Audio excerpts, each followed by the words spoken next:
आप देख रहे हैं एबीटी न्यूज, हर खबर आप तक।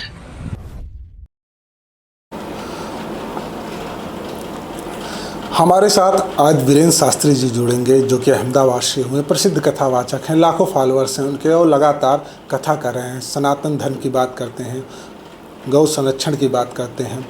इस समय अयोध्या में मानस भवन की कथा चल रही है, तो आइए आज हम उनसे जुड़ते हैं, बात करते हैं। अयोध्या आए हैं, क्या मनोभाव है, क्या यहाँ पे भक्तों के लिए उनका संदेश है, इन सब विषयों पे आज हम उनसे चर्चा करेंगे। महाराज जी, हमारे चैनल पे आपका बहुत बहुत स्वागत है। विश्वानि देव सवितर्दुरितानि परासुव जदुभद्रंतन्नासुव। राघवेंद्र सरकार के इस दिव्य पावन भूमि अयोध्या धाम में हमारा आना हुआ है, यह परम सौभाग्य की बात है। सभी दिव्य धामों में एक धाम अयोध्या धाम है। अयोध्या, मथुरा, माया, काशी, कांची, अवंतिका, पुरीद्वारावती चैव सप्तेता मोक्षदायिका। इस दिव्य मोक्षदायिका नगरी और मर्यादा पुरुषोत्तम भगवान श्री रामचंद्र की दिव्य भूमि है। और भगवान रामचंद्र की अगर हम बात करें, उनका जो जीवन है और पूरे रामायण का अगर हम पठन करें, तो जीवन जीने की एक दिव्य प्रणाली हमें प्राप्त होती है। और हम सभी सनातनी है। ये दिव्य ग्रंथ हमारी धरोहर है। रामचरितमानस, श्रीमद् भागवत, भगवद गीता। और इस विनाशी कलिकाल में अविनाशी परमात्मा की ओर अगर कोई हमें सरलता से ले जाए तो वो हमारे सदग्रंथ है।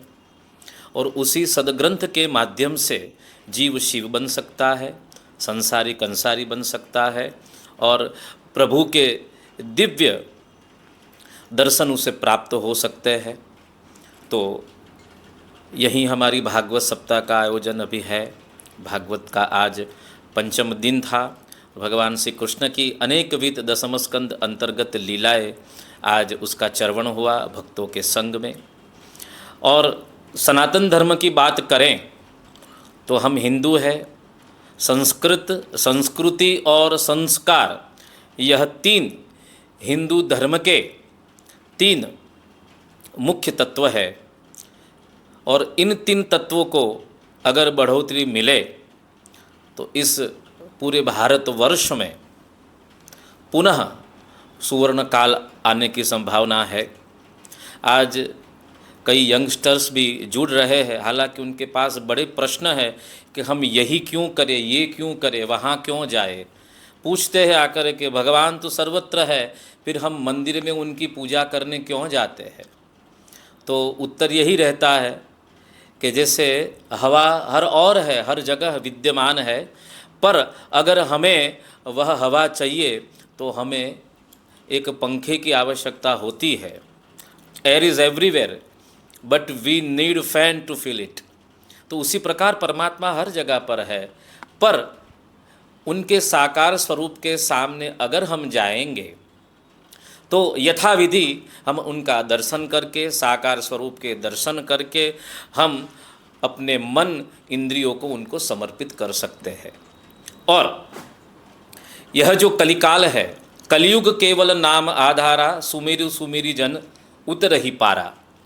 ये बड़ा महासागर है, उससे तैरने के लिए एक परमात्मा का नाम ही है। तो इस कलिकाल से हमें इस ओर ले जाए, हमारे जीवन को सफल बनाए, हमें समर्थ बनाए और प्रभु के और हम सभी जीवों को ले जाए। तो आप इस दिव्य चैनल अमृत वचन के माध्यम से जो भी आप धर्म का प्रचार कर रहे हैं, अति सराहनीय बात है, प्रशंसनीय बात है।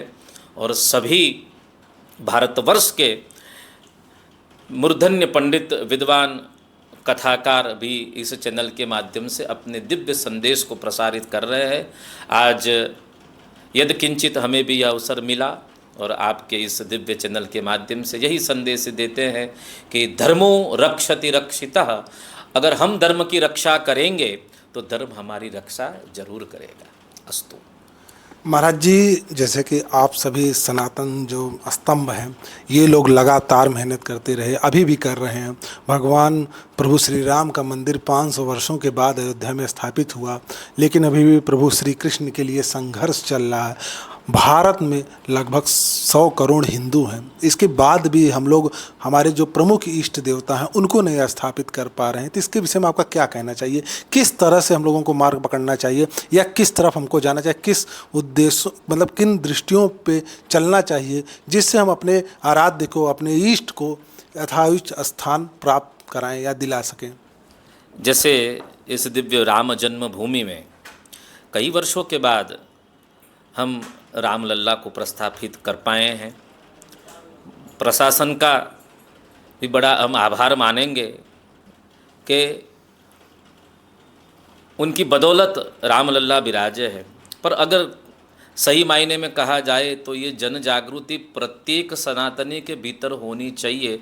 अगर इस हिंदुस्तान के करोड़ों हिंदू ये ठान लेंगे कि हमारे कृष्ण भी जैसे रामलला अयोध्या में विराजे, उसी प्रकार हमारे प्रभु कृष्णचंद्र भी मथुरा में यथा योग्य अपने ही स्थान में विराजित हो, तो इन्हें कोई शक्ति रोक नहीं सकती। और सारी ही चीज़ें प्रशासन पे हमें नहीं डालनी चाहिए, क्योंकि ये हमारा भी कर्तव्य है, हमारी फ़र्ज है। तो हम सभी जागरूक होंगे, ये हमारे प्रभु हैं, हमारे इष्ट है, हमारे मिष्ट है।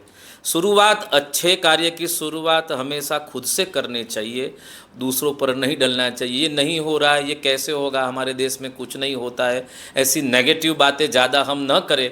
हम खुद क्या कर सकते, प्रथम ये सोचे, अगर भीतर का इंसान जाग गया तो सब कुछ हो सकता है। और शास्त्रों में कहा गया है परमात्मा उन्हीं को साथ देते हैं जिनके भीतर ये 6 चीज़ होती है। सबसे पहले कहा उद्यम, तो कोई भी कार्य करने के लिए उद्यमित होना जरूरी है, कार्यरत होना जरूरी है, साहस दिखाना जरूर है। उद्यमम साहसम धैर्यम, फिर कभी पैशन भी चाहिए, धैर्य भी चाहिए, बुद्धि, शक्ति, पराक्रम, षडेते यत्र वर्तन्ते तत्र देव सहायकृत। इन 6 चीज़ों को हम लेकर के सभी के भीतर है, बस उसे जागृत करना है और परिश्रम करके अगर कार्य हो तो इतने सारे सनातनियों का बल बढ़ेगा।